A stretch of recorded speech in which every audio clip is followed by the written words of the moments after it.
ಸಂಬಂಧಿಸಿದಂತೆ ಈಗೆಲ್ಲ ನಿನ್ನೆ ನಾಯಕರು ಕೆಲವರು ಹೋಮ್ ಮಿನಿಸ್ಟರ್ ಹೋದಂಥ ಸಂದರ್ಭದಲ್ಲಿ ಎಲ್ಲ ಮುಸ್ಲಿಂ ನಾಯಕರು ನಾವು ಕಾಂಗ್ರೆಸ್ನ ಕೈ ಬಿಡಬೇಕು ನೀವು ಅವ್ರ ಮನೆಗೆ ಹೋದ್ರೆ ಅಂತ ಹೇಳಿದ್ದಾರೆ. ರಾಜ್ಯದಲ್ಲಿ ಕಾಂಗ್ರೆಸ್ ಸಿದ್ದರಾಮಯ್ಯನವರ DK ಶಿವಕುಮಾರ್ ನೇತೃತ್ವದ ಸರ್ಕಾರ ಅಧಿಕಾರದಲ್ಲಿಲ್ಲ. ಎಲ್ಲ ಒಂದು ಕಡೆ ಭಯೋತ್ಪಾದಕರ ಜಿಹಾದಿಗಳ ಸರ್ಕಾರ ಆಡಳಿತ ನಡೆಸ್ತಾ ಇದೆ.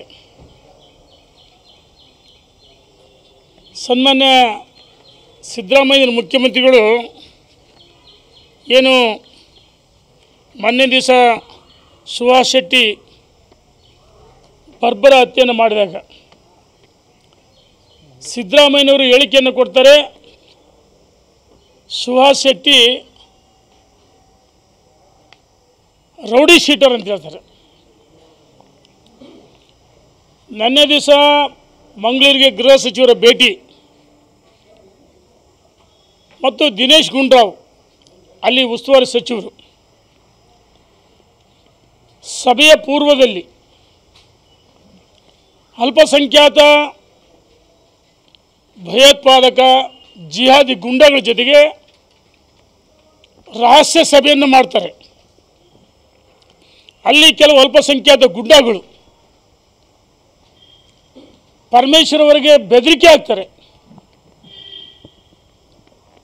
ಬೆದರಿಕೆ ಹಾಕೋದ್ರ ಜೊತೆಗೆ ಇವತ್ತು ರಾಜ್ಯದಲ್ಲಿ ನಮ್ಮ ಬೆಂಬಲದಿಂದ ನಿಮ್ಮ ಸರ್ಕಾರ ಅಧಿಕಾರಕ್ಕೆ ಬಂದಿದೆ, ಒಂದು ರೀತಿ ಕೆಲವು ಅಲ್ಪಸಂಖ್ಯಾತ ಜಿಹಾದಿ ಗುಂಡಗಳು ಬ್ಲ್ಯಾಕ್ ಮೇಲ್ ಮಾಡ್ತಿದ್ದಾರೆ.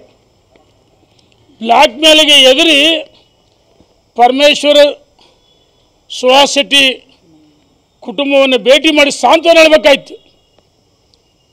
ಸಾಂತ್ವನ ಹೇಳುವ ಬದಲಾಗಿ ಅಲ್ಪಸಂಖ್ಯಾತ ಗುಂಡಾಗಳಿಗೆ ಬೆದರಿ ಅವ್ರ ಮನೆಗೆ ಭೇಟಿ ಕೊಟ್ಟಲ್ಲ. ಇನ್ನೂ ಒಂದು ಹೆಜ್ಜೆ ಮುಂದುವರೆದು ಮೊನ್ನೆ ಮುಖ್ಯಮಂತ್ರಿಗಳು ಹೇಳಿದಂಥ ಹೇಳಿಕೆಯನ್ನು ಇವರು ಪುನರುಚ್ಚಾರ ಮಾಡ್ತಾರೆ. BJP ಅವ್ರಿಗೆ ಗೊತ್ತಿದೆಯಾ, ಸುಹಾಸ್ ಶೆಟ್ಟಿ ರೌಡಿ ಶೀಟರ್ ಅಂತ ಹೇಳ್ತಾರೆ. ಪರಮೇಶ್ವರ್ ಅವರೇ, ನೀವು ಗೃಹ ಸಚಿವರಾಗಿ ಮುಂದುವರೆಯೋದಕ್ಕೆ ನಾಲಾಯಕ್